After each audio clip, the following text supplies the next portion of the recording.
everyone, and welcome to Beginnings, the show that asks, where do creative people come from? My name is Andy. I'm the host of the show and a writer and performer based in Los Angeles, California. How is everyone doing? Here in Los Angeles, when I'm recording this intro, it is an overcast day. It's pretty pleasant. The national mood is fascist. Boy. I don't know. I don't know if you, dear listener, are having the difficulty in navigating the difference in your own personal life and the slow unraveling of the American empire around us. Where, again, I go out, there's, look, what's the worst thing in my yard? A bunch of half-eaten avocados that the wildlife leaves. They love those avocados, but they refuse to finish them, and so they're rotting in the backyard. I guess that's the worst, personally. And then, nationally, there's a concentration camp that people are being sent to. Dachau on the Lempa, I guess. Doesn't feel great. But you know what does feel great? Today's episode, because this is fantastic. I'm talking to Tina Halladay. If you don't know who Tina is, I'm going to read you her bio right now. Originally from Long Island, musician Tina Halladay met Matt Palmer and Kyle and Hart Seeley in college and formed Sheer Mag in 2014 after they had all moved to Philly. From 2015 to 2016, the band released 3 EPs titled 1, 2, and 3 in Roman numerals, and then performed at Coachella and on Seth Meyers. And since then, they've steadily built a following.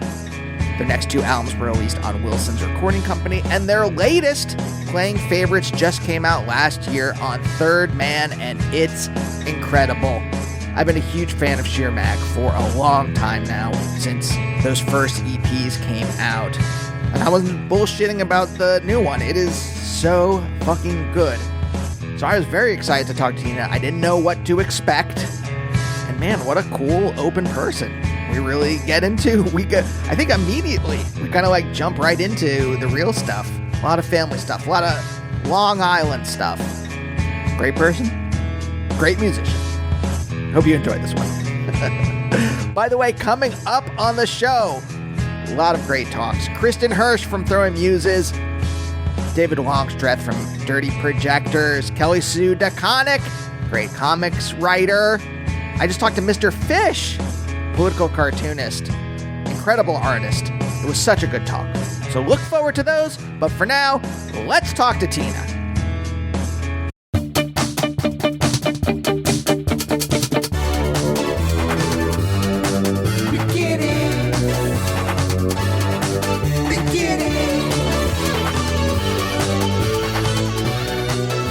I lived in Philly, oh my God, I lived from 2004 to 2008. I was going to Temple for grad school. So I'm sure the city is much different. Yeah. I moved here about a year after he left, I guess. I moved here in 2009. It's still changed a ton. I used to live at this house of a 4th and Tasker. Mm. And, that's when houses here were $80,000. And now they're just that neighborhood especially is the houses there might be $300,000 now. Yeah. I wish I had any of the resources to invest in a house back then. Yeah. Yeah. My wife is a little lucky. Her mom, lucky in the sense that they lived in Harlem. They're from Harlem and they lived there back when white people didn't want to live there. And so they were able to buy a house for relatively little money in a neighborhood that is now skyrocketing. Yes. It always upsets me. My family is from Bayside, Queens, and they never held on to a home there. But my grandma did live in the town I'm from in Long Island. It's called Mattituck. She had their little vacation home that she ended up living in when she was everybody retired and moved out there. But my aunt somehow got her hands on it instead of anyone else in the family. So Hold on, was that contentious? That sounds contentious. That sounds it's contentious. Yeah. It's contentious because things with my family. My extended family are a little contentious, but Not we get along and we see each other all the time. It's not something that's like really said. Everybody, all of her like my their siblings, boomers have a very strange mentality, but none of them seem to be angry about it. But I am always just like, why is the? It's like my mom is doesn't own a home and never has, and it's strange to me that like the sister who already has a home swooped in and got it for like way cheaper than. I mean, whatever. I mean, there's a lot of other factors, but I was always like, that doesn't seem like what family does to one another. But boomers have a different mindset that it's just like about money and not about like giving a shit about people. Yeah. Oh yeah, for Whatever. sure. For sure. And I think it's been very difficult living in a world that was essentially built by them, where I'm like, I was thinking about this. I've been in a bad mood. And I've been thinking about this since yesterday. Like the Oscars were here. And I'm here in LA. And I'm supposed to care in some way about this stuff. And part of me does because I'm supposed to. And then part of me is just like, I don't know what it's been since about 2020, or maybe 2016, but let's say really 2020. It's hard to give a shit about any of that stuff. It's hard to give a shit about. I think you're younger than me, and I'm kind of curious about this. I grew up in a time where I like that stuff. You know, I work in an industry where I could win something like that. It's possible. I guess, you know, it's not insane to think that I could be up for some kind of award. And I want that attention, but also I'm now like, who gives a shit? People are like, fucking dysentery is back. Dysentery is back in Oregon. They're getting dysentery. We're living in Little Women. We are living in Deadwood. And I'm just like, who gives a shit? And the generation that built a lot of this stuff is like, no, you should give a shit. And then I'm in this middle generation, this millennial generation where like part of me wants it and part of me is like, who gives a fuck? And then there's people younger than me who are just like, who gives a fuck? Fascism, Nazis are back. I don't know how you feel about any of that. Did that even make sense, or was I just ranting? No, I agree. I mean, it's like this. There's this like fantasy world we're all supposed to live in. Like I was out like Saturday night, and I'm like at the bar, and there's like a man walking by my friend and caressing her, like, and I clocked it, and I like did it, and then he did it again, and I was like, why are you touching people? And then there's people screaming in my face. Like, I just don't, it's funny to like, people like try to tell you that the world is like different or that these things aren't a problem anymore. Like, you know, yeah, like boomers are like, we're colorblind.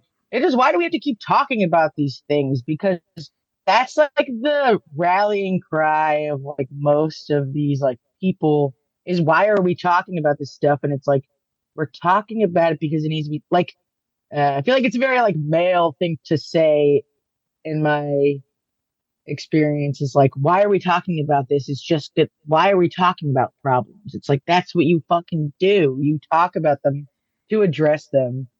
It just has reared its head in so many ways in my life. This like, no, don't talk about it because it's not a problem anymore. It's only a problem because you keep bringing it. It's not like my specific bubble. I'm reminded of like these things that are still rampant in our society, and like, I don't know. Yeah, the boomers live in this particular kind of denialism, and I wonder if it's because they're like, we're going to change the world like during the like 60s into the 70s, and then they fucking failed, and instead of continuing to try, they just gave up and are like, we're going to live in a fantasy land. Yeah. And I wonder if that's part of it. I mean, because it's seemingly all worked out for most of them.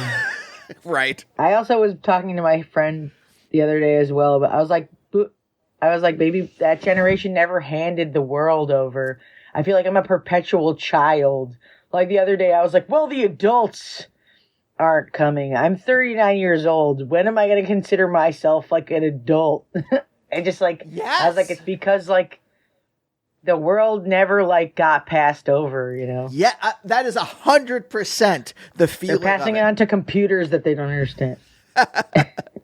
My parents, Yeah. I've never understood the people who are like friends with their parents because my parents have always been and continue to be, even as I am in middle age, authority figures to me because the world has never been passed. Even though I have a career, Yeah. a wife, I live on my own, I pay my own bills, we do all of our own stuff, right? I live across the country from them.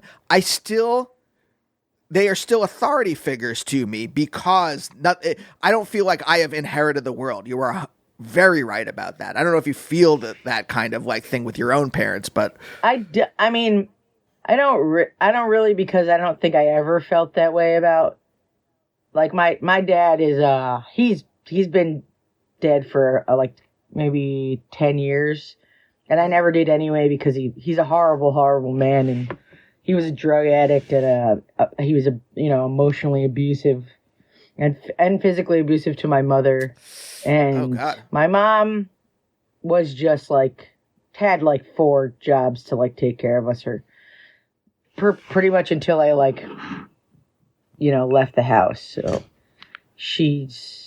I love her, but she's extremely frustrating for me to be around. We just fight. We like butt heads constantly because I'm extremely, I don't want to say the word aggressive, but I get very like worked up by things that she'll say. Like, it's just that generation is, it's like she has something to say about the way everyone looks all the time. I started off with Thanksgiving a few years ago that was like, I want you to try to not talk about what people are eating or talk about their bodies I want you to try and do this for 1 hour. And she immediately was just like, what do you like, what? But it's because she can't do it. Yeah. Oh, I know exactly what you're talking about. I feel like I know she'll like listen to this and get really mad. No, but I know exactly what you're talking it's hard for me to publicly criticize. It's hard for me to criticize her because she did do so much for me and my brothers and sisters. But it's just, there's a lot of like undealt with trauma from, being subjected to. There's a part of you that blames her for like being subjected to like my father's bullshit, my stepfather's bullshit. It's like I still have like a lot of anger towards that. So yeah, it's hard to not be like, especially when it's someone who like won't. I feel like a lot of people have this problem with their mothers. It's not like it's not like I'm the only one, but just like that like there's never like any apologies or like owning up to like what maybe mistakes are made, and like everyone makes mistakes, and it's not like a failing, but it's hard to move past something when you've never like acknowledged it. Yeah. Well, I mean, that's always my struggle with her. I mean, is there denialism about her, the way that your father and stepfather treated her? Is there the denialism around that still too? Not so much my father, like, but like, well, he wasn't even my stepfather. He was her boyfriend that she had. I have a half brother that she had with him, and he was he was a drug addict recovering, but not really. I was too young to really know that he was like constantly still doing things. Oh. But like he was a gambler, and he was a lot of awful things. He did a lot of awful things, but I think it's just hard for her because she wanted to be my dad was also a scary guy. He would show up, and he never like laid his hands on any of the kids, but I mean, she was afraid of him, so I understand. She wanted someone there to protect her, but it wasn't the best choice of like a person to be around her, like 3 young children, but she was just scared. So just the men in her life were not ideal and I think that those choices, they're hard to, I guess, it was harder to not, I don't know, I guess back then, it's not even like it was that, but I just feel like it's harder to stay away. Like, you needed a man then or whatever in society's eyes. I think you still do, I guess, in a lot of ways, but it's hard to like deal with the fact that I was subjected to these like horrible men in her life because she chose them to be there. Yeah. Is she reacting to her own parents? No, I mean, I don't. My grandfather died when I was like 4 or something, but as far as I can tell, he was like an Irish immigrant. He was like a good man, and he died like a week before my younger brother was born. So she wasn't even able to go to the funeral, but he was a good man and a good provider. My grandmother, she was like she was kind of like stoic. Like, I remember I used to try to trick her into like saying "I love you" back to me, but I never like felt like she didn't love me. She was kind of just a stoic person, and like, but very much like she was Italian, and like she showed her love through like doing things, not like saying things, you know? Yeah. But I think that, I mean, I'm sure that probably took a toll on her. Everybody's mom has the responsibility to fuck them up, you know? Mm-hmm. Yeah. But I think that she left home. She doesn't talk about it, but she left home. I think as soon as she graduated high school, she left and went to California and like started this new like life, like far away from there. She doesn't talk. They never talk about any of this stuff. Mm-hmm. I have to like put puzzle pieces together about like their life together. I'm like, did you know, like, my aunts and uncles have like revealed things to me that like they used to do cocaine with my father, and when like all the kids were like in the playroom, and I'm just like, was she doing it? I think she just didn't even know what was happening. Yeah. Wait. It's so weird to like have to piece all these things together. Like a quick bump, or you mean like pull out the mirror and like, you know, get the credit card out and we're going to do a bunch of lines? I really don't know. Like, I have this theory going. I talk about it with my brothers and sisters, but like my dad, before he like kind of like when like before my mom left him, he was selling like private planes, and I was like, and he was doing a lot of business, I think in like Colombia, and I'm like, was he just like smuggling coke into, like, what was he doing with these planes? Like, I have a lot of theories about it, but like no one has ever like actually told me anything except like my uncle, when he's like a little drunk, has like admitted that he did like some coke with my dad at one point or another, and I'm just like, what is the deal? Like, was he? I'm like, that would make sense. Like, we got like a bunch of, like, I was in like maybe first grade, and all of a sudden, instead of us being extremely dirt poor, all of a sudden we're living in this really nice house, and we had like our boat, and we like out in the, like, we moved to this part of Long Island where like there was like a canal in the back where people could dock their boats, and I was like, for a good it was like maybe 2 or 3 years we like had money, and then we didn't again. Huh. And I was like, no one's ever like explained to me how that happened or where this money came from. It was just like, he sold planes, like private planes. He chartered private planes, and I'm like, it was the time that was like when that shit was happening. I'm pretty sure. But I mean, I don't know. No one tells me. Yeah. The first thing that jumped in my head was like, I wonder if he was working with the CIA or something. If this is the 80s, and I mean, there's 2 versions you go to. Either it's completely illegal, or it's kind of illegal, but really you're protected by the CIA smuggling in coke. Yeah. I mean, were there legal repercussions? It probably wasn't the legal one. But he also, like, you know, I know very like little about his family, but like the one time I did go to California and meet his like brother and his like sister-in-law. I was like, these people are doing meth, like, for sure. They're like the kind of They're like from Torrance, California. Uh-huh. And I'm like, these people that are like the people that like water the concrete, you know? So yeah. I don't I don't know a ton about his like life, and I don't think she really did when she like met him. They just like met because they were both like, she went to like a community college in California that he was going to, and they were both like really into like swimming and diving, and he was like almost, he like, the claim to fame was like he almost beat Mark Spitz in college, like in the swimming thing. I don't know. Oh. But I think that's how they met. And I don't think she ever knew that much about him. But, you know, he was just like a hot dude on the swim team.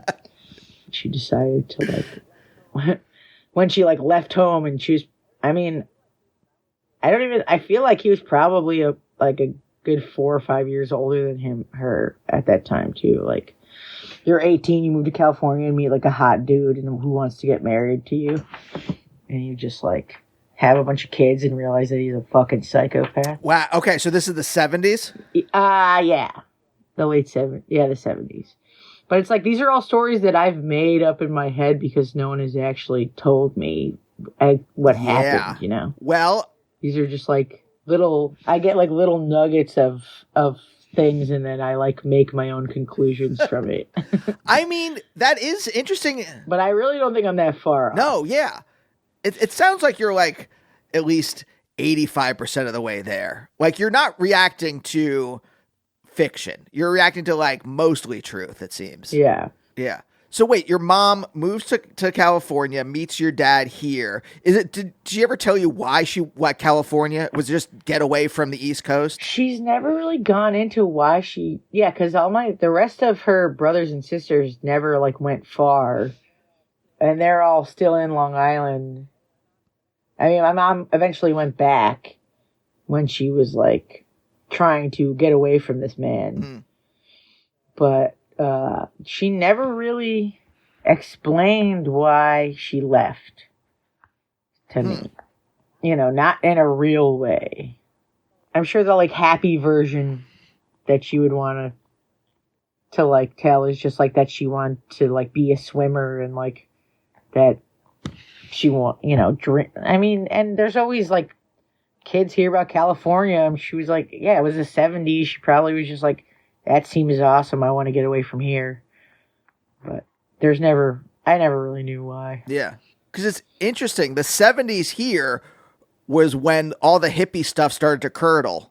And you had like Manson, and you had the rise of like, the hippie stuff turned into like evangelical Christianity and stuff like that. Yeah. But I don't know. They lived here. They lived in California. Had my oldest sister. Then they came back to New York and had me. And then they went to Florida. And that's where my brother was born. And that's like, I feel like when shit hit the fan. Because there's like tapes of like her. Like, we would like go to Disney World. Because it was like, we lived in like Naples, which is like 40 minutes from Disney World. And I think that's like when he started to like kind of turn into a dick, or like show that he was a dick. Like, I have like, there's like videos of her like turning on the camera like in the car, like him drunk driving a car full of like kids to like Disney World, and like not letting her like drive even though he was like wasted. So I think that's when shit hit the fan. Yeah. Is that when she starts kind of realizing that he's a fucking asshole? Yeah. And just like a abusive drunk. But there's like a famous story of me on his shoulders at Disney World, and he like wasn't holding my legs, and I fell off of his shoulders, and he was like super tall guy, and I like cracked my skull open and the only reason I didn't like die, I guess, is because it was on a slant. That was like what they told her at the hospital, I guess, when I was getting my head stitched up. Oh God. Does she start planning to get out of the marriage at that point, do you think? I think that she was probably pushing to go back to New York because like she had a support system there. And I mean, I'm sure I'm guessing he wasn't very helpful with like 3 kids that was the way he's like acting. Right. So I'm sure there's like part of her that was just like, I mean, I have no clue, but like I'm guessing that she probably planted seeds like to go back to New York to be closer to her like mom and like brothers and sisters. But and once again, it's all my speculation. Right. I mean, does he eventually leave, or does she leave? Like, what happens there? There was I have very faint memories of it, but I've also always, I don't know where it came from, but I was always like the very, I mean, my brother was too young to really have any opinion about it. My sister was kind of like under his spell, and I was just like, what is going on? Like, I was just always very critical of him as like a first grader, like as like a child. I was always like, something is wrong with him. Like, I don't want to be near you. Like, I'm not like, and I think he was always pretty like, he knew that I was just like, I wasn't on his like side. I wasn't under his like, he's super charming, and I was always very critical and like standoffish, I think. And when anything happened, I was always just like, you're obviously like wrong, and I'm not like on your side or whatever. I don't know. It's weird.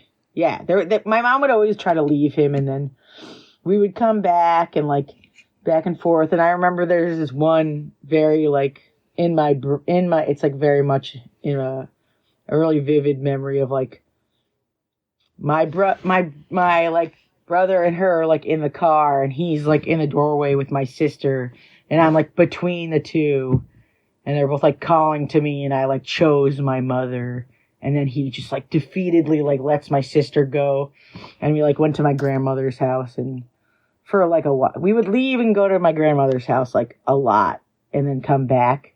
And I remember that particular time was like the worst one, and I like was watching some show at my grandma's, and my mom was like, I'll put it on for you at the house. Like, we're going to go home now.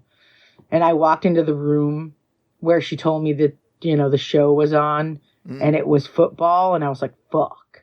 And I went to like turn and leave the room, and he was like in there, and like, I was like, and he like wouldn't let me leave the room. And he was just like, he like yelled at me and told me that it was like my fault. Oh God! And how could because of like the me like choosing, and I was just like, I'm in first grade, and like I could recognize that he was like wrong, you know. I wasn't like he's right. I was just like, dude's a fucking asshole. Yeah. It's not my fault. I'm in first grade. Yeah. But that's like I just remember walking in the room and seeing football on and being like, oh, fuck, I gotta get out of here. And him like standing in the doorway and being like, you see what you've done? Oh. And I was just like, this is fucking stupid. Like, this sucks. Oh, man. I don't know where this like came from. Like, no one taught me this. Like, I don't know. I have like oppositional defiance disorder for sure. But it's like always been there. And I don't know if it came because I could recognize when adults were bullshit at an early age, or if like, you know, it's like a chicken and the egg thing. Yeah. But I've always been super critical. Was it instinct, or was it like you thought the thought? Because those are two separate things. Like, I was never conscious of adults being bullshit, but I had this instinct to stay away from, like, when people like that were in my life, I knew kind of like, it was like an almost animal kind of thing, like stay away from them. Yeah, it's really, I mean, I have no idea. I don't really have like memories of the way I was feeling. I just have these like, you know, just the vivid like memories of these like traumatic experiences. And like, I really don't know how I like instinctively, like I was always just like, and he knew it, that I was just always just like, not being fooled, or like not like falling for his like charming bullshit. Or I was always kind of like a mama's girl. even though we don't even get along that well. Right. I was just like, this guy is fucked up. I'm staying away from him. Uh-huh. But I mean, it's just recognizing these, like, I don't know. Like, I have always been critical of police because, like, the times that my mom would call the police on him, like there was a time he kidnapped us from school and took us to the house that we were house sitting and staying at. Like, he wasn't supposed to know where this place was. Mm-hmm. And he, like, took us from school without saying anything, brought us there. And then, like, a whole scene happened when we got back. Like, it ended up, like, with him having, like, the oven on and having her, like, head in the oven and being like, oh, I can't.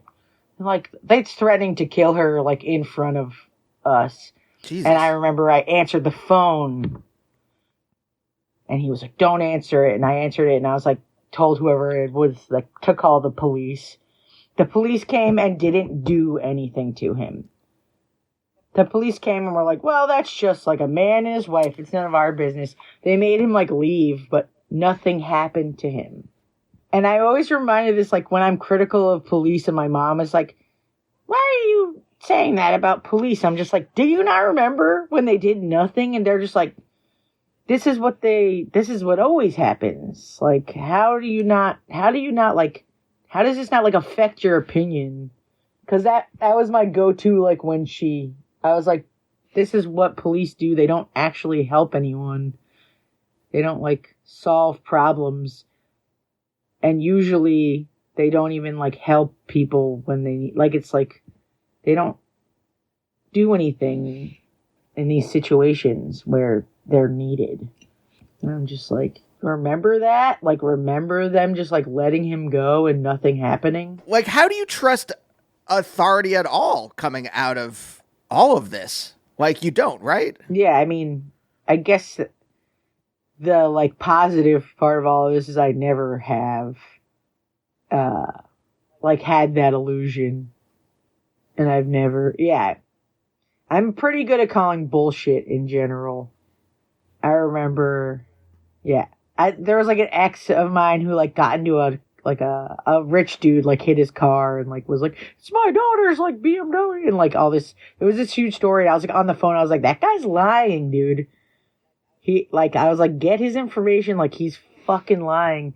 And, like, a month later, he's like, you were right. That guy just, like, is a complete scam artist. Like, he actually, like, there's, like, a mall in this town that he was, like, supposedly building, and he was, like, stealing all the money, and that he didn't, like, pay the construction workers, and, like, it's this, like, blight on the town because it's just, like, a half-finished mall, and this is, like, the guy who did it. He's, like, a fraudster, and I was like, yeah, dude, I told you. I could just tell from what you said, and, like, I was like, yeah. But it's just funny. I mean, it's just funny to, like, have that bullshit detector on all the time. From as soon as I could, like, be conscious of it. It's also kind of exhausting. Yeah. Yeah. Yeah. Well, how do you trust anyone then? Yeah, I don't know. I somehow still trust people who don't deserve it once in a while, but it really would seem to me that, like, especially, like, if you're in a band, like, I find it tough. I didn't experience any of this, and I find it tough to trust people. And I become, like, a control freak who's like, I have to do everything myself. Mm-hmm. Like, it seems like it would be difficult to, like, get up. Well, the good thing is, with my band, where there's so many control freaks in one band, it's hard to battle it out. So, my control freak attitude is overshadowed by the other control freaks. So you got to pick your battles when there's 4 control freak, like, huge personalities all working together. Maybe that's the secret. You have to be around other people who have trust issues themselves. Yeah. But I do trust all of them. We all, like, have to, We are not as good at it, but I think the four of us do want to battle like everything out, but we have to like pick and choose the battles because it's just too much to fight it every single time. Yeah. I don't know if you're into that, but we are all fire. So, like, there's 3 Leos in my band and a Sagittarius, so we're all fire signs. We're all just like, we're just raring to go at all times. No, I feel the same thing, but I'm also very conflict averse. I'm curious, are you like outside of the band, like when if your bullshit detector goes off, are you willing to like tell the person like, hey, you're an asshole, or do you just kind of like walk away? Oh no, I'm extremely combative. It's almost like a compulsion at this point. Like, I don't know. If someone does something fucked up, I usually am the one to call it out. And it like infuriates me sometimes that I have to do it because no one else will, you know, in my like personal relationships and like friendships and friend groups. And I'm just like, do I have to say something again?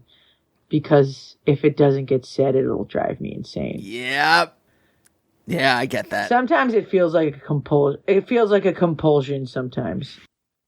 It's hard for me to let things go that I feel like injustices. Yes. Does it get you in trouble? I don't know. Yeah, probably. Yeah, I'm sure it's caused some issues for sure. But yeah. No, I get you. I don't think I would change that about myself if I had the chance either, though. Yeah.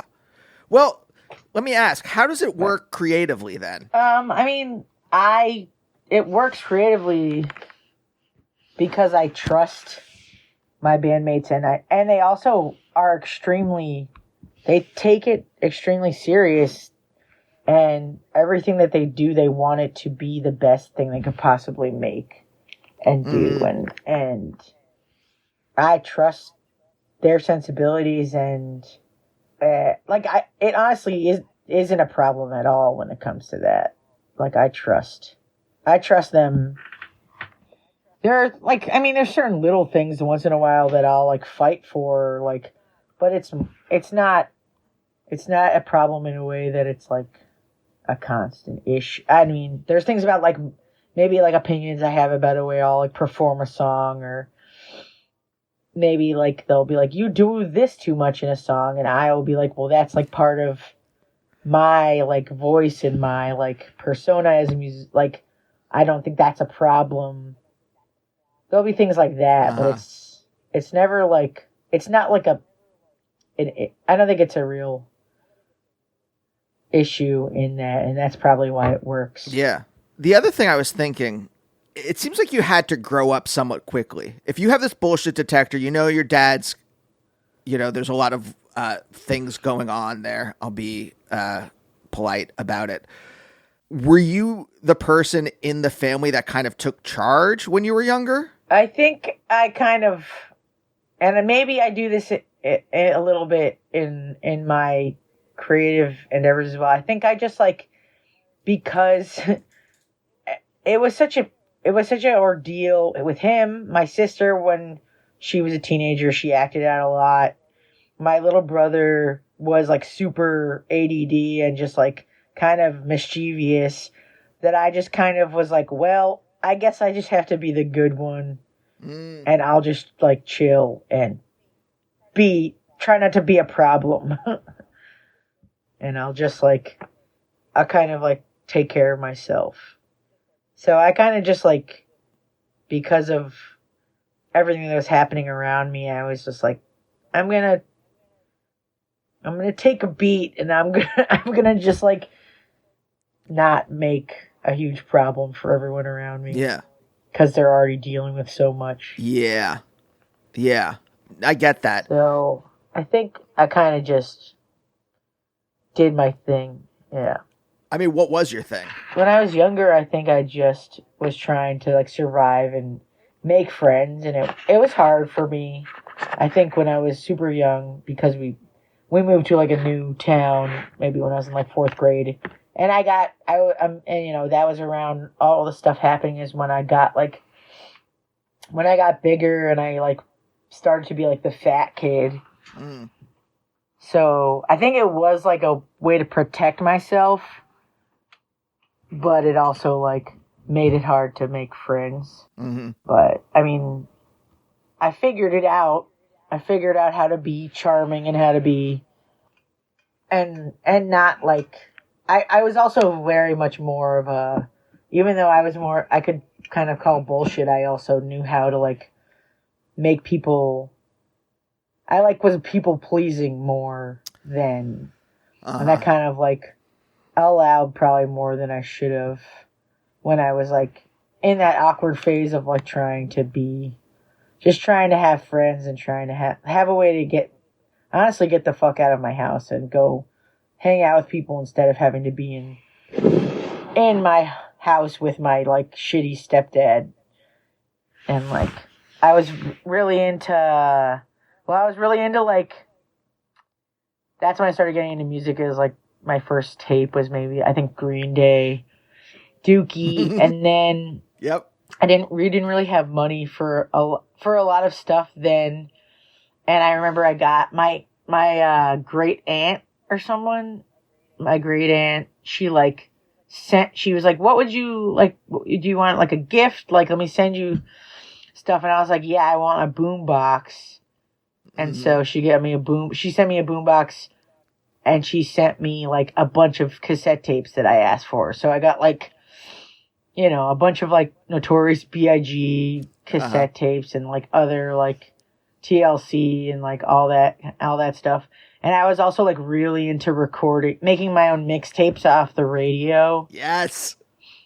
I was into making my own mixtapes off the radio, and I was into recording movies on VHS off the TV. So I was just like, and trying to like cut the commercials out, you know, just like sitting by both of those devices, just like stopping and starting it. Yeah.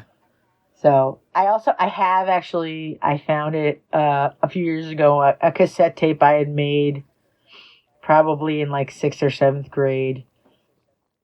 And it's really funny. That was like when people had Talk Boys too, you know? Mm-hmm.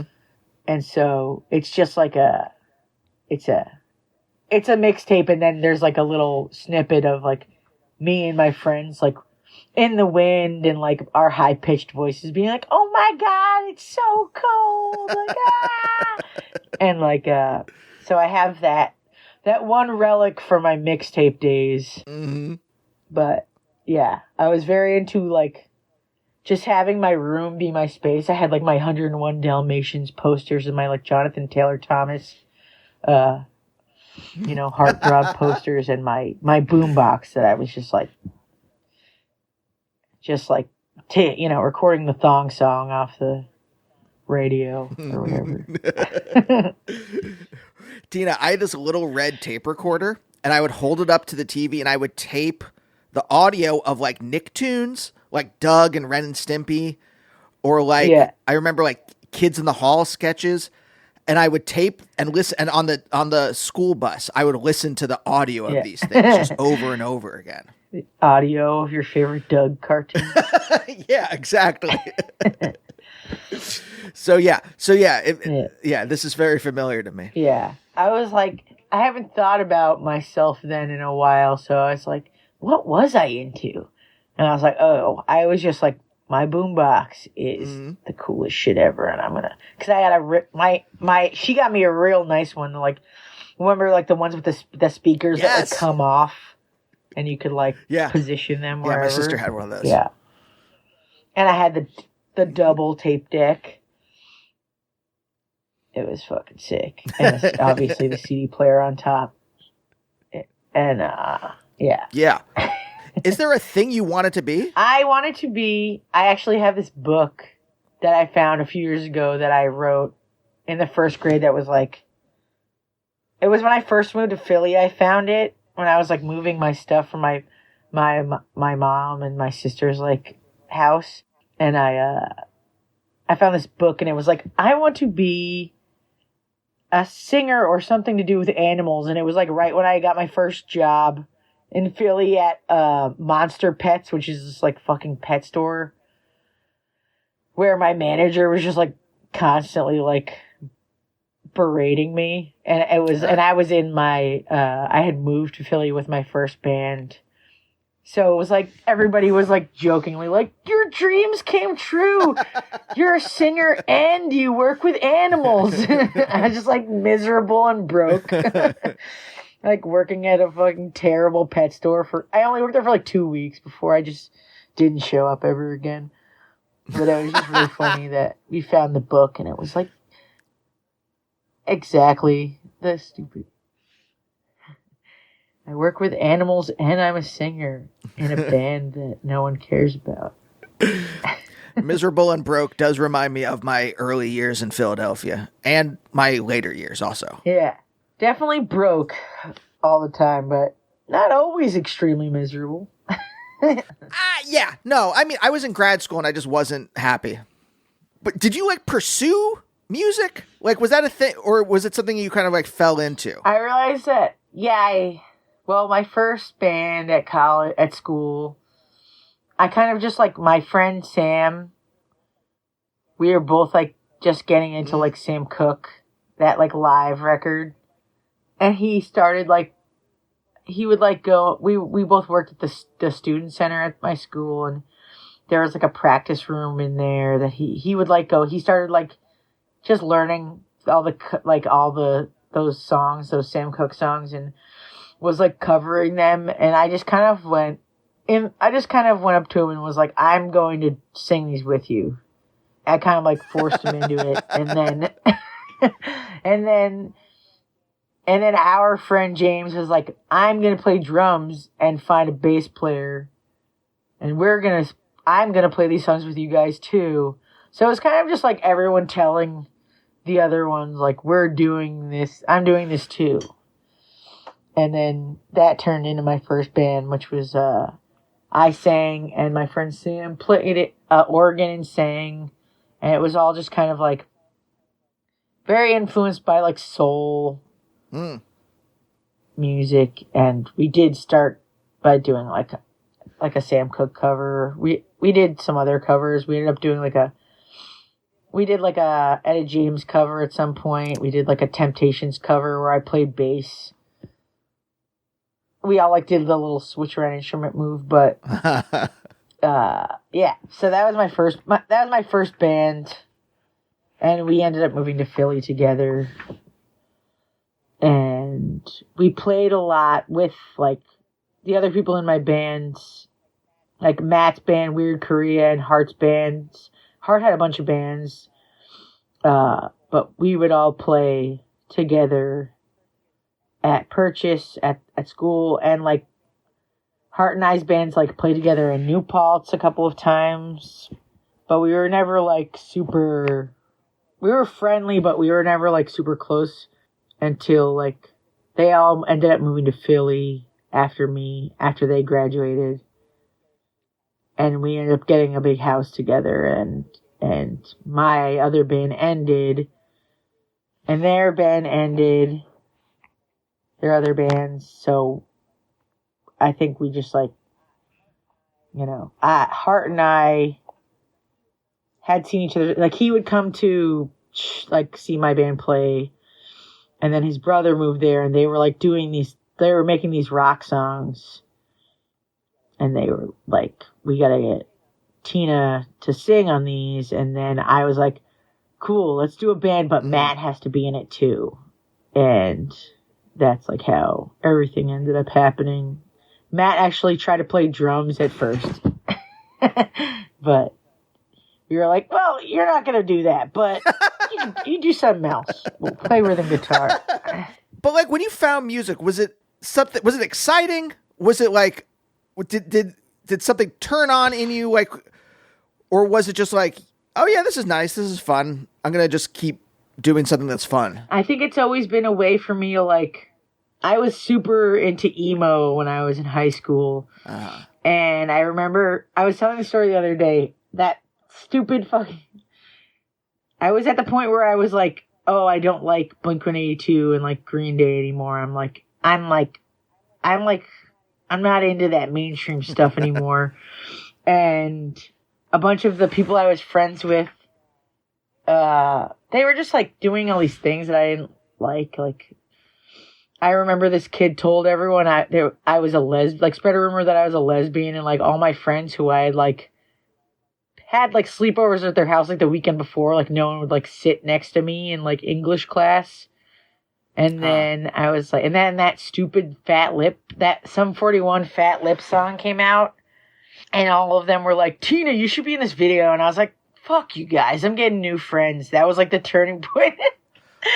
Is that they said I should be in the Fat Lip music video. And I was like, I hate you guys. I'm getting new friends. And then I just did get new friends somehow. And now they're like there's my friends to this day. Like, they're my lifelong friends. The people that I found after all of that are like my people forever. Like, I met my best friend Juliet, and we were like in cross country, and we were both just like quiet, and I probably wasn't that quiet, but we were both like a little shy, and I was like, we should be friends. And then we just were, and we kind of like started our collection of freaks that ended up being my lifelong friends. And all of us had little brothers that ended up being friends too. So once that age gap wasn't weird, it kind of like became a gigantic crew of all of us and our little brothers. Oh, wow. When you got this new friend group, did that kind of give you some, like, a base of confidence where you could kind of be, I don't know. I'm curious about like. Yeah. Well, the whole point of that story was that we started going to shows together. Like we started going to the downtown, which was like, everything was really far from our town. So her mom would like bring us the 40 minutes, or we would take the train to like the venue that we could go to, or Sports Plus, which was like the laser tag part of the mall that they like let us have shows at for some reason. For like I feel like it was a year, and then they realized that they were inviting chaos into their like venue or whatever it was, laser tag arena. But yeah, I was like going to see Taking Back Sunday like once a month, and like From Autumn to Ashes and Coheed and Cambria, and just like a bunch of emo bands that were just like super. On the Might of Princes was a big one. We actually like ended up, the singer of that band like dated one of our friends, and he became a good friend before he passed away. And yeah, we were just like super into going. That was like because we didn't like going to high school parties, so we were just like trying to find shows to go to all the time. Right. Yeah. Me and my friends would go into Philly was the closest place we could go. So we would go to like see shows at the Troc and at TLA. Is that a place? It's tough for me to remember now. Yeah. But like that was our thing. Because high school parties were not that fun. Yeah. We went to a few in our day, and it was always psycho, but when we ended up going to them, but yeah. It was funny because we were all like straight edge, and like we all slowly were like, we're gonna smoke weed now, and then I feel like I was the last hold off of all that, and then there was like, I guess we'll start like getting drunk, and then it was over for all of us. We were a bunch of drunk bastards at that point. Is this where you get the idea like, hey, I could do this? Yeah, I mean, I always really loved to sing, and I was always like imitating like the people who sang on the radio. I feel like the ways that I sang immediately like were just like imitating like R&B singers on the radio, like TLC and whoever else was like popular at the time. That was like the way I found my voice later on, was just like, but like, yeah, my first like dabblings into singing were just like kind of mimicking other singers. I'm glad. I don't think that I I think I kind of found my own voice. It just took a while to like get that, you know. I had to force someone else to be in a band with me to actually get the chance to figure out my own way of singing. I remember singing Sublime like when that record came out, and my brother being like, "Stop singing like a boy," and I'd be like, "Shut up." Tina, this has been a delight talking to you. Thank you so much for being on the show. I feel like I dove into it head first here. Yeah, that was good. Is there anything else that we want to touch on before? Is there anything I'm missing? What do you think? I don't know. Yeah, I feel good. I feel like I get you. I feel like I understand. I mean, I'm just excited I get to do this. I grew up dirt poor, and I have been to more, places than I ever thought I could go, and it's because of this band. Being able to go to different countries, like, it's funny to think about. And like, when most of the time when people like get to travel extensively, they're always like, well, my time in Japan, or when I was in Europe last summer. It's like I never think about it like that, in that kind of a way. It's just like I feel lucky that I've been able to like experience going to all these places, and it's not always easy to like experience a place when you're on tour, because it's kind of just a lot of sitting around in a venue and waiting to do your job. But it's always been really great too. I mean, it's a different experience. I'm traveling, but the people that I get to experience meeting and like spending time with are people that it's cool, because it's like they're interested in what I'm interested in. They're into me, they like music, and a lot of it is like because of the punk scene in the beginning of our touring, and it's cool to have that built in. I don't have to go and seek. I wanted to go seek people, like-minded people in these places, because they're all coming to me, and it's like a really amazing experience that I don't fully appreciate until I sit back and that's the dream of being able to create something that is a hub for other people, so that to like build a community around. Yeah, it's not often that I actually like stop and think about it. That's why I like talking. I like doing these kinds of interviews now, because I get to like actually process those thoughts and then end up appreciating like the things that I've been able to do in a way that I don't always when I'm just experiencing it and trying to like get through my day-to-day bullshit. Yeah, that's great. Great. Tina, thank you again. Yeah, of course. And we'll see you next time. Bye. Bye, oh, bye, oh, bye, oh, bye, oh, bye, oh, bye, oh, bye, oh, bye, oh, bye, oh, bye.